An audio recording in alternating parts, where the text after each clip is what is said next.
ప్రజలకు ఇచ్చినటువంటి హామీలు నెరవేర్చలేదని తెలిసి హామీలు ఇచ్చాము, దాన్ని ఇప్పుడు నెరవేర్చే పరిస్థితి లేదు కాబట్టి వాటిని తప్పించుకుందాం అనేటువంటి ప్రయత్నం చేస్తే ఓకే. కానీ ఆరోగ్యశ్రీ లాంటి పథకానికి కూడా మంగళం వాడేటువంటి కార్యక్రమం మొదలైంది. కేంద్ర సహాయ శాఖ మంత్రి పెమ్మసాని చంద్రశేఖర్ గారి చేత ఒక కామెంట్ చేయించారు. ఆరోగ్యశ్రీకి ఖర్చు పెట్టే డబ్బులు హాస్పిటాలిటీకి ఖర్చు పెడితే ఇంకా రాష్ట్రం బాగా అభివృద్ధి చెందుతుంది, దీన్ని తీసే ప్రయత్నం చేయాలనేటువంటిది దాని ఉద్దేశమా? ఏదో చెప్తుంటారా ఆయన. ఏంటంటే నేను చాలా పెద్ద మనిషిని మీద పోటు కానీ 5,000 కోట్ల రూపాయలు ఆస్తి పరున్న సంఘ సంవత్సరం డిక్లేర్ చేశాడు కదా. బేసికల్ ఆయన కూడా డాక్టర్గా, ఆయన తెలియదు అయింది దాని సంగతి. చంద్రబాబు నాయుడు దగ్గర నుంచి మొదలుపెట్టి ఎమ్మెల్యేలు మినిస్టర్లు అందరికి కూడా వాళ్ళకి ఇచ్చిన డైరెక్షన్ ఏంటంటే ఈ పథకాలు మనం అమలు చేయలేము, అప్పులు బాగా ఇంకా పెరుగుతాయి, అందుకని మీరు ఏం చేస్తారంటే ప్రజలారా మీరే ఆలోచించండి అనండి. ప్రతి ఒక్కరికి కామన్ డైలాగ్ అనమాట, మీరే ఆలోచించండి. అది నేను చెప్పిన మాట వాస్తవమే, ఇద్దామని అనుకుంటున్నాను, కానీ ఆర్థిక పరిస్థితి ఈ విధంగా ఉంది, ప్రజలారా మీరే ఆలోచించండి. దీనికి అంతటికీ కారణం నేను కాదు, జగన్మోహన్ రెడ్డి అప్పులు పాలు చేసిపోయాడు, మీరే ఆలోచించండి. అప్పులు చెప్పాలి, నేను మటుకు విజనరీనే.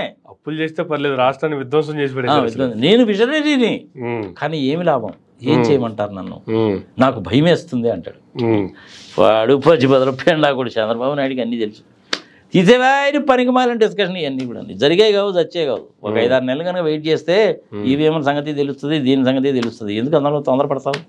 కానీ మరి 2 నెలల్లోనే ఇంత దారుణంగా ఉంటుందని చెప్పి నేనైతే అనుకోలేదా. I'm sorry to say this.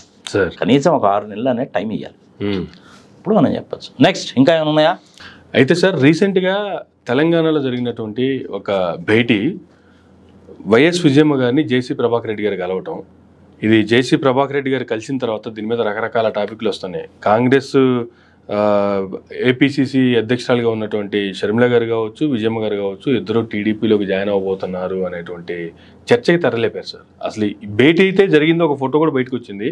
ఈ భేటీ వెనుక ఉన్నటువంటి సారాంశం అడిగితే ఏం చెప్తారు సార్? అసలు ఇవన్నీ ఆటాలే, కలిసిన మాట వాస్తవం.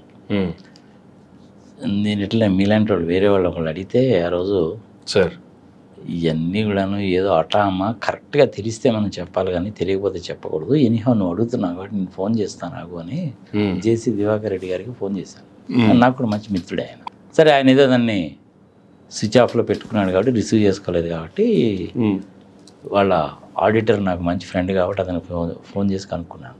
సార్ జేసీ ప్రభాకర్ రెడ్డి గారు కలిసారయ్యా, దివాకర్ రెడ్డి గారు కాదు చెప్పాడు అతను. So it's clear, being an auditor అని తెలిసి ఉంటుంది కాబట్టి. సార్ సరే, ఇంక వాళ్ళు కలిశారు, ఏం మాట్లాడుకున్నారు, ఏమిటి సంగతి సమాచారం అనేది మనకైతే తెలియదు. ఏనన్నా చెప్పాలి, ఆమన్నా చెప్పాలి. ఆమెకు ఏదో ఆరోగ్యం బాగలేదు అనేసి అంటే లోటస్ పాండ్లో ఉంది కదా అని చూడడానికి వెళ్ళాడు. ఎవరైనా వెళ్తారు కదా, అలాగే వెళ్ళాడు ఆయన కూడా. వెళ్ళినంత మాత్రాన వాళ్ళిద్దరు కలిసి తెలుగుదేశంలో జాయిన్ అవుతారని ఇంక ఇవన్నీ ఊహాగానాలే. ఓకే, అటా విజయమ్మ గారు కూడాను టీడీపీలో జాయిన్ అవుతారు అటా, చంద్రబాబు నాయుడిని అపాయింట్మెంట్ అడిగారు అటా, జేసీ ప్రభాకర్ రెడ్డి గారే ఆమెని తోడు తీసుకొని వెళుతున్నారు అటా. ఇవన్నీ ఏమి జరగవు, ఇవన్నీ పుకాలు తప్ప. ఇప్పుడు చెప్పుకోవడానికి మంచి న్యూస్ లేకపోతే అన్ని ఇట్లా దిక్కుమాలిన న్యూస్లో చెప్తుంటారు.